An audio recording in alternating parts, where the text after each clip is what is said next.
Hi guys, welcome to my channel education file. और इस video में हम पढ़ेंगे concept of memory and forgetting.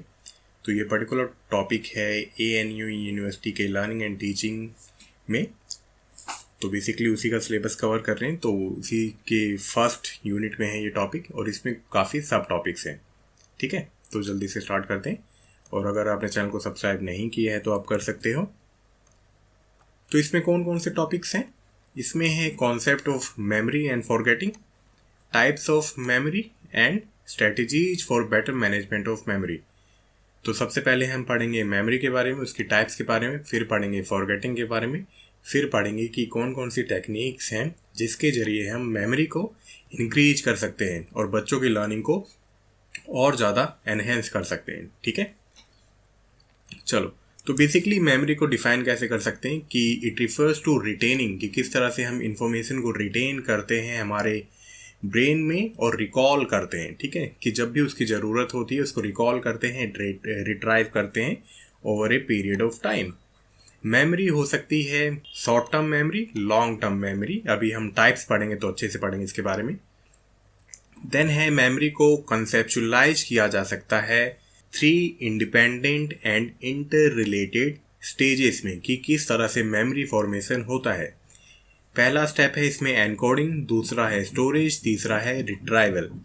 तो एनकोडिंग पढ़ते हैं। तो बेसिकली एनकोडिंग है क्या? एनकोडिंग बेसिकली ये है कि जो भी इंफॉर्मेशन आती है हमारे सामने, या जो भी हमारे सेंसरी सिस्टम के जरिए हमें दिखती है, सुनाई देती है, उस पर्टिकुलर इंफॉर्मेशन को हमारा माइंड कोड कर देता है। Coding in the sense, suppose आपने मुझे देखा, देन मेरा नाम देखोगे और आप मेरे चेहरे के साथ मेरा नाम कनेक्ट करोगे और मेरे नाम के साथ मेरा चेहरा कनेक्ट करोगे। तो ये क्या है? हमारे ब्रेन की एक कैपेसिटी है कि किस तरह से इंफॉर्मेशन को एनकोड करना है। ठीक है, तो इस स्टेप को कहते हैं एनकोडिंग।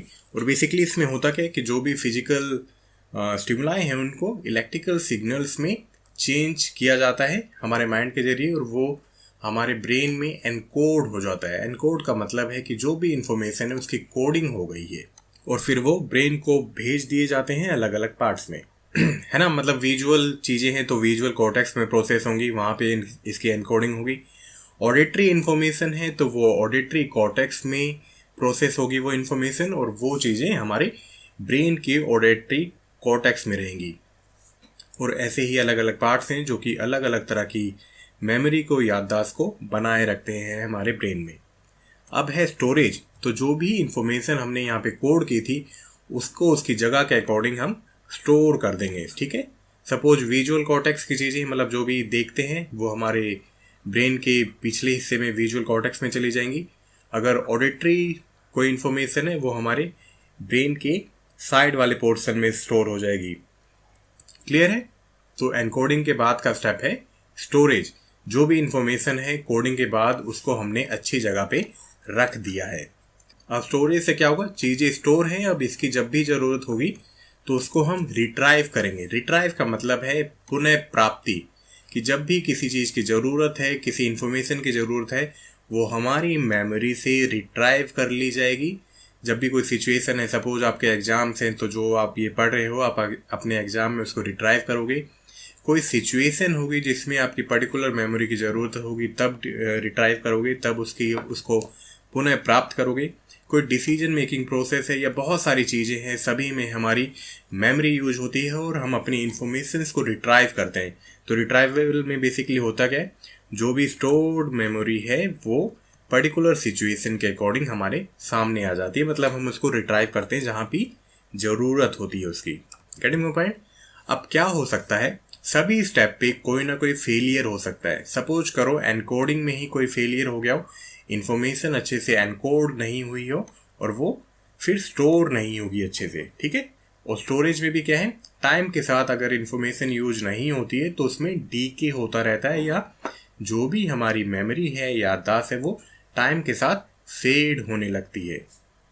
ठीक है, और हो सकता है रिट्राइव ही ना हो, मतलब जो भी इंफॉर्मेशन स्टोर है वो उसको रिट्राइव होने में दिक्कत हो, क्योंकि हो सकता है रिट्राइवल क्लू ना आए। जैसे आपने देखा होगा कि कईयों का चेहरा याद आ जाता है लेकिन उनका नाम याद नहीं आता।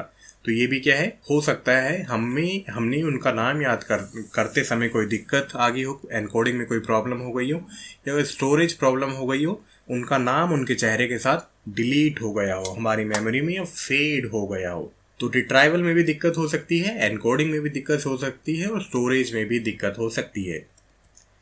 और इसी कारण से हम चीज़ें भूलते भी हैं, जो कि हम अगली स्लाइड्स में पढ़ेंगे।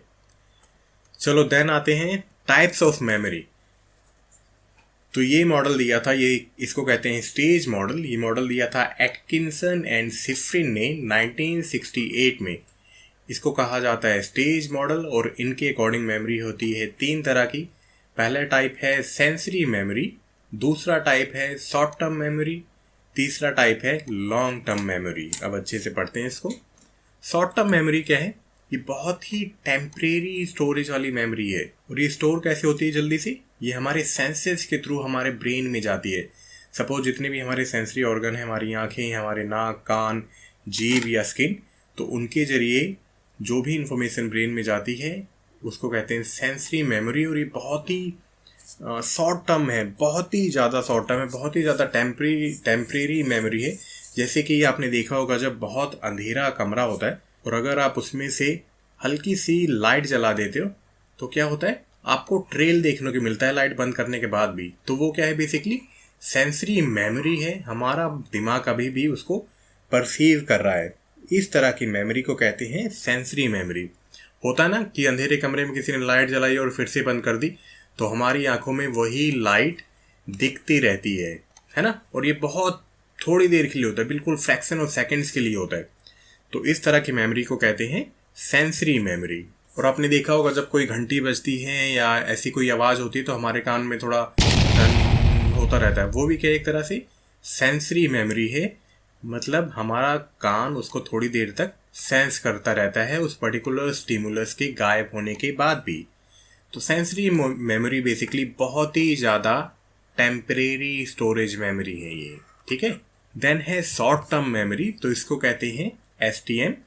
ये क्या है, बेसिकली हमारी वर्किंग मेमोरी है, जो कि हम काम कर रहे हैं, जो कि बेसिकली 30 सेकंड के लिए या उससे भी कम समय के लिए हमारे दिमाग में रहती है। इसको हम कंपेयर कर सकते हैं रैम के साथ, जो भी कंप्यूटर्स हैं, रैंडम एक्सेस मेमोरी, ठीक है। तो इस तरह की मेमोरी क्या है, बहुत ही शॉर्ट टर्म है। शॉर्ट टर्म मेमोरी क्या है, बहुत ही फ्रेजाइल है, बट इतनी फ्रेजाइल नहीं है जितनी सेंसरी मेमोरी है। सेंसरी मेमोरी बहुत ही ज़्यादा फ्रेजाइल है, मतलब बिल्कुल फ्रैक्शंस ऑफ सेकंड के लिए रहती है। शॉर्ट टर्म मेमोरी फिर भी 30 सेकंड के आसपास तक रहती है। शॉर्ट टर्म मेमोरी को किस तरह से बढ़ाया जा सकता है? शॉर्ट टर्म मेमोरी को अगर हम रिवाइज करते रहें, रिहर्स करते रहें और पर्टिकुलर इन्फॉर्मेशन को चंक की फॉर्म में तोड़ दें, मतलब जो भी कॉम्प्लेक्स चीज़ है उसका छोटा पार्ट बना दें, उसको चंक करके पढ़ें, तो इस प्रोसेस को कहते हैं चंकिंग। सपोज ये पर्टिकुलर नंबर है 2001, 1595, 1787, मतलब 2001, 1595, 1787। तो हो सकता है ये पर्टिकुलर ऐसे याद ना हो, लेकिन अगर हम इसके फ्रैक्शंस बना देंगे 2001, 1597, 1787 और फर्दर इसके अगर आप इसको चंक कर दो 1787, तो वो पर्टिकुलर इन्फॉर्मेशन हमें याद रखने में ज़्यादा आसानी होगी। तो इस मेथड से हम अपनी शॉर्ट टर्म मेमोरी को इंक्रीज कर सकते हैं। अब ये लर्निंग में किस तरह से हेल्पफुल है? लर्निंग में ये इस तरह से हेल्पफुल है कि जो भी बड़ा कंटेंट है उसको अगर हम चंक की फॉर्म में प्रस्तुत करें, मतलब छोटी फॉर्म में, सिंपलर फॉर्म में बच्चों के सामने प्रेजेंट करें, तो बच्चों को वो पर्टिकुलर इन्फॉर्मेशन याद करने में आसानी होगी। Getting my point? तो बेसिकली सिंपल से याद रखना कि ये वर्किंग मेमोरी है, 30 सेकेंड के अप्रोक्स रहती है या उससे भी कम रहती है।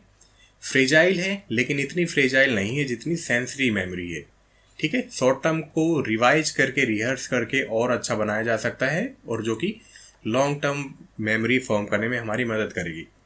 शॉर्ट टर्म मेमोरी को अगर और अच्छा करना है तो चीज़ों को चंक कर दो, चंकिंग प्रोसेस के जरिए कॉम्प्लेक्स चीज़ को सिंपलर फॉर्म में या चंक की फॉर्म में, ईजी फॉर्म में प्रेजेंट कर दो, बच्चों को पढ़ने में आसानी होगी। तो यही सब टेक्निक्स हैं जिसके कारण हम STM को इंक्रीज कर सकते हैं। STM का मतलब है शॉर्ट टर्म मेमोरी।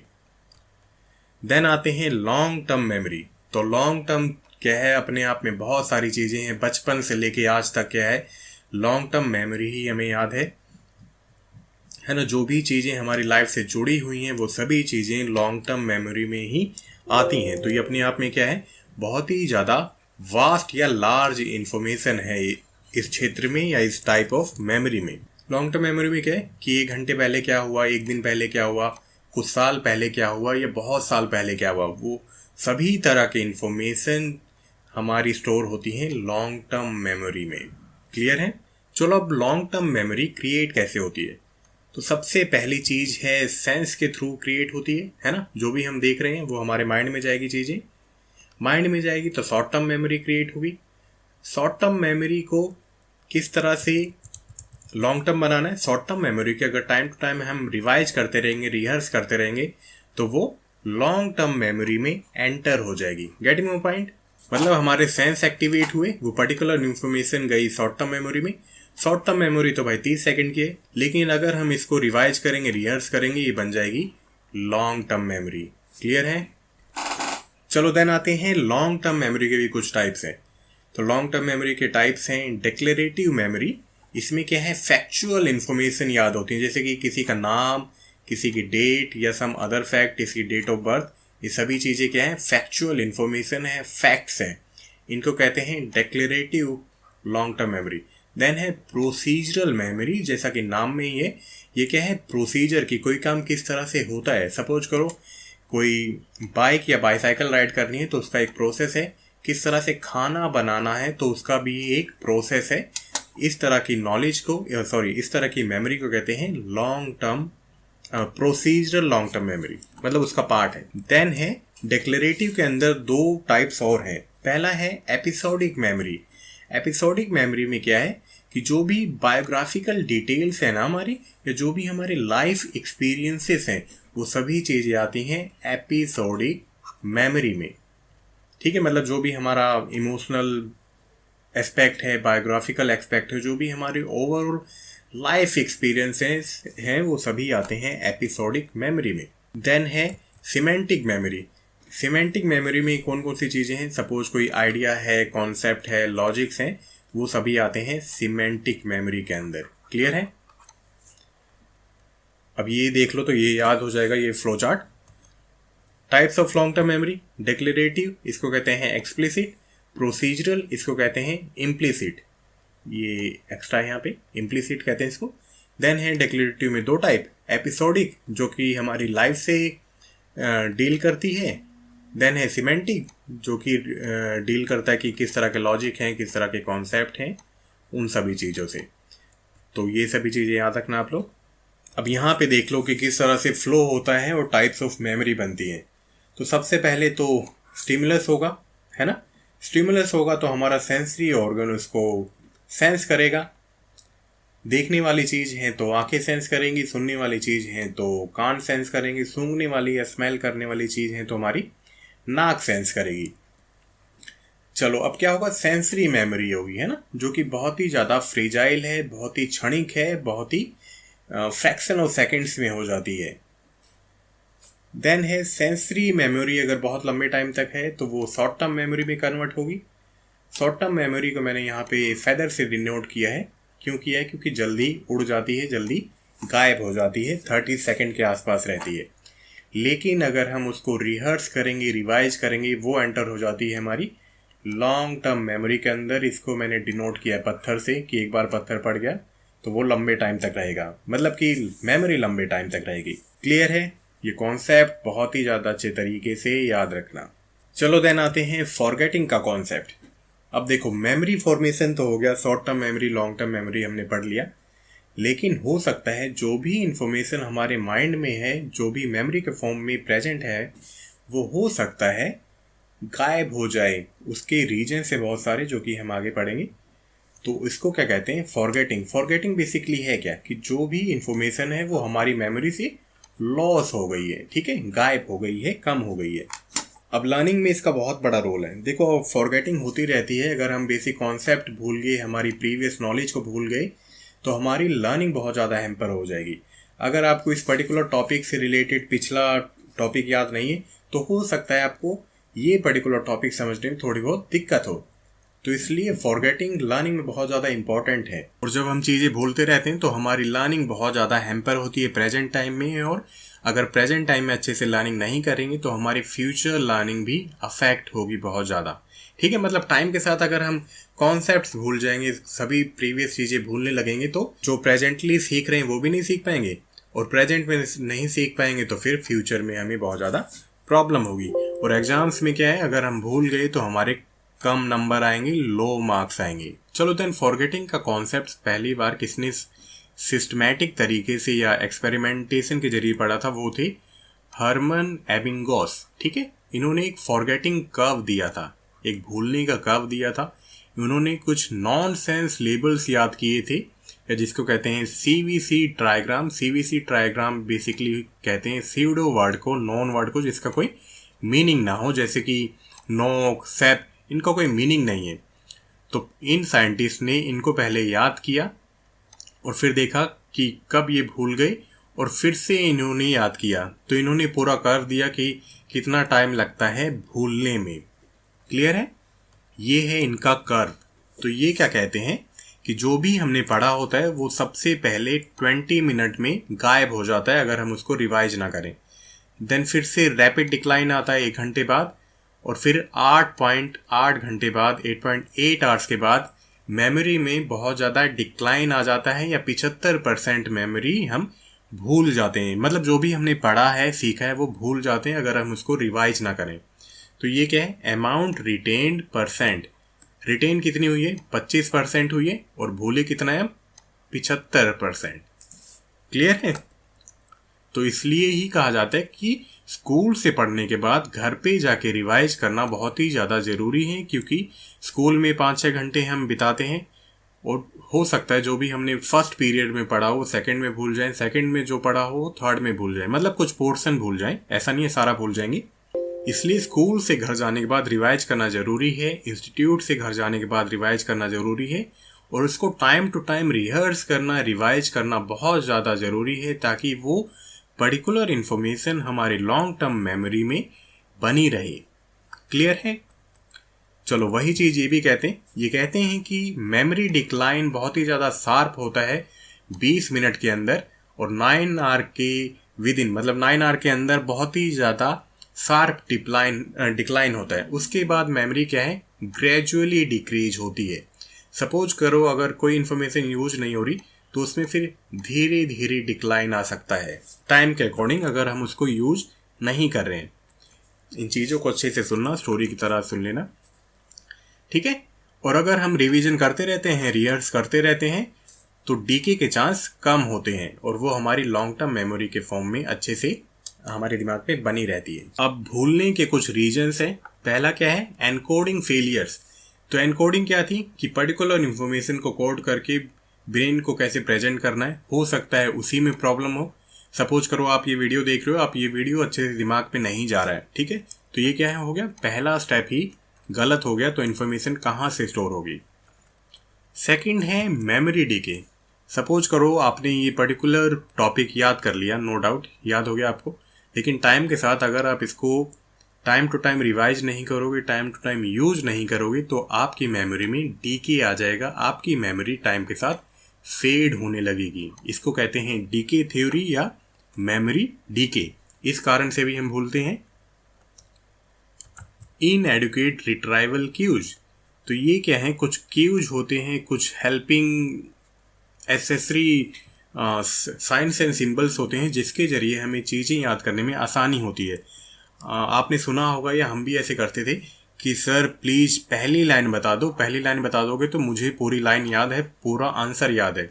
तो बेसिकली इसमें क्या होता है कि आप रिट्राइवल क्लू मांग रहे हो अपने टीचर से, जिसके जरिए आप पूरा सेंटेंस अपने टीचर को सुना सको। तो वही चीज़ें हैं, टाइम पे अगर रिट्राइवल क्यूज हमें याद नहीं आते हैं, तो उससे रिलेटेड जो पर्टिकुलर डिटेल्स हैं वो भी हमें याद नहीं आती हैं।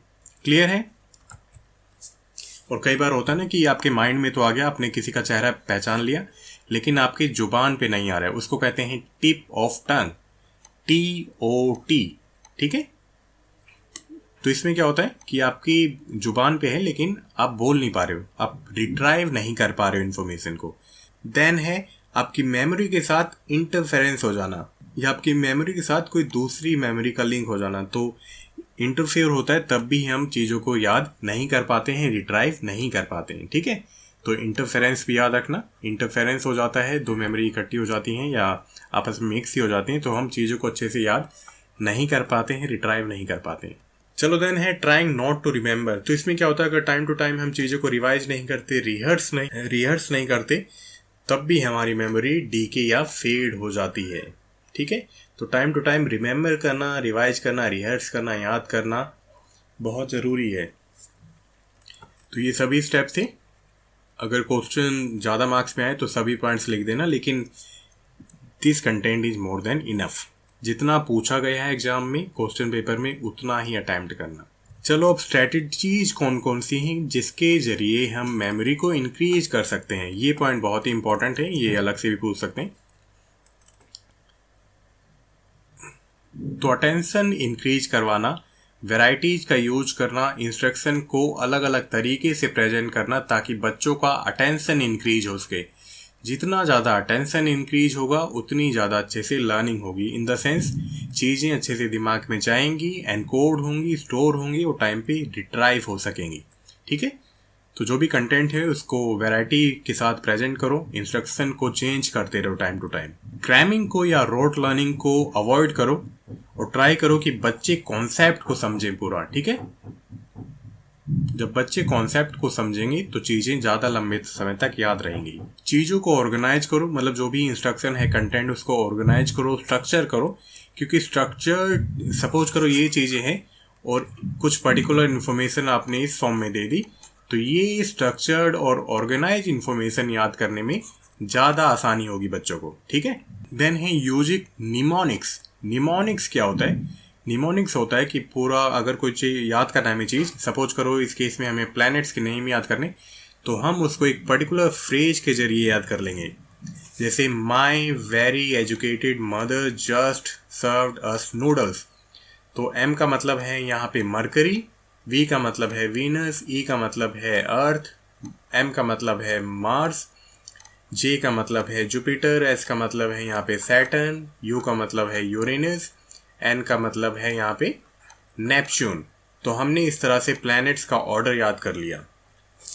तो यहाँ पे ये चीज़ क्या है? ये है निमोनिक्स कि पर्टिकुलर फ्रेज के जरिए हमने पर्टिकुलर चीज़ याद कर ली या कोई टॉपिक या कंटेंट याद कर लिया। ठीक है, देन एक और एग्जांपल है, सपोज रेनबो के कलर याद करने हैं तो विबग्योर के जरिए याद करते ना। विबग्योर में वी का मतलब है वॉयलेट, आई का इंडिगो, बी का blue, green, yellow, orange and red. इसके जरिए हमने ये सभी कलर याद कर लिए विबग्योर के जरिए, रेनबो के सभी कलर, सातों कलर। ठीक है, या विजिबल लाइट के सातों कलर। क्लियर है? इसको कहते हैं निमोनिक्स।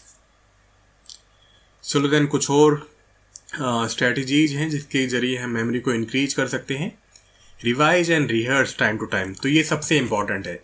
अगर आप चीज़ों को बार बार रिवाइज करते रहोगे, रिहर्स करते रहोगे टाइम टू टाइम, तब चीज़ें आपके माइंड में बनी रहेंगी, क्योंकि वो पर्टिकुलर इंटरवल पे रिवाइज हो जा रही हैं, यूज हो जा रही हैं। ठीक है, तो चीज़ें लंबे टाइम तक बनी रहेंगी।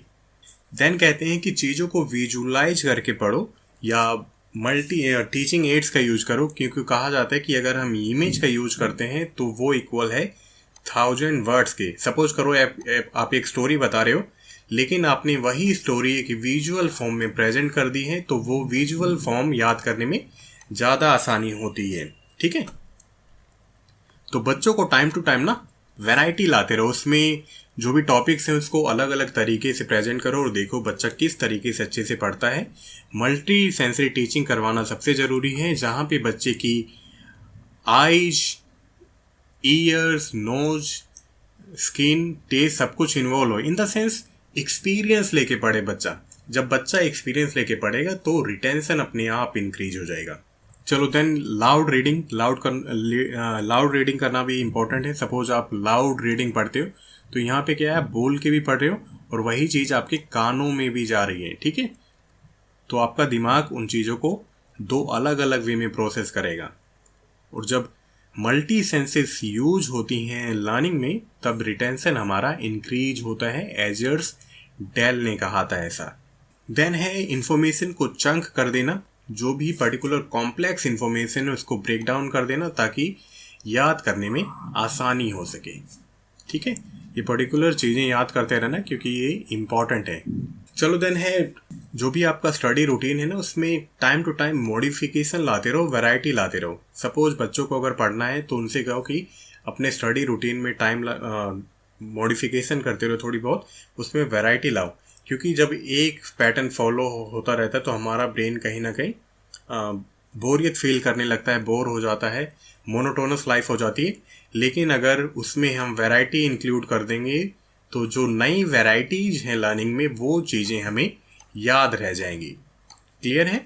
चलो, रेस्टिंग भी बहुत ज़्यादा इंपॉर्टेंट है। रेस्टिंग इसलिए इंपॉर्टेंट है ताकि आपका ब्रेन चीज़ों को अच्छे से मैनेज कर सके, आराम कर सके, क्योंकि फटीग हो जाता है, मेंटल फटीग, फिजिकल फटीग। तो उस फटीग से, उस शारीरिक दर्द से या जो भी थकान है उससे छुटकारा पाने के लिए रेस्ट जरूरी है, ताकि आपका ब्रेन नई स्टार्ट कर सके और लर्निंग अच्छे से कर सके। ठीक है, देन है माइंड मैप। तो माइंड मैप बहुत ही ज़्यादा अच्छी टेक्निक है। माइंड मैप होते क्या है, सपोज आपको याद करना है द वर्ल्ड ऑफ थिंग्स, तो इसमें क्या है, हम पर्टिकुलर चीज़ों को अलग अलग फॉर्म में रख देते हैं, विजुअल फॉर्म में रख देते हैं। यहाँ पे हमें इलेक्ट्रिकल अप्लाइंसेस याद करने हैं, तो यहाँ पे एलईडी रख दिया, यहाँ पे बल्ब रख दिया, सोलर लाइट रख दी, है ना, यहाँ पे विंड मिल रख दी। अगर हमें ट्रांसपोर्ट के साधन याद करने हैं तो उसको अलग फॉर्म में प्रेजेंट कर दिया तो हमें याद रह जाएगा। इंफ्रास्ट्रक्चर को याद करना है तो उसको अलग फॉर्म में रख दिया।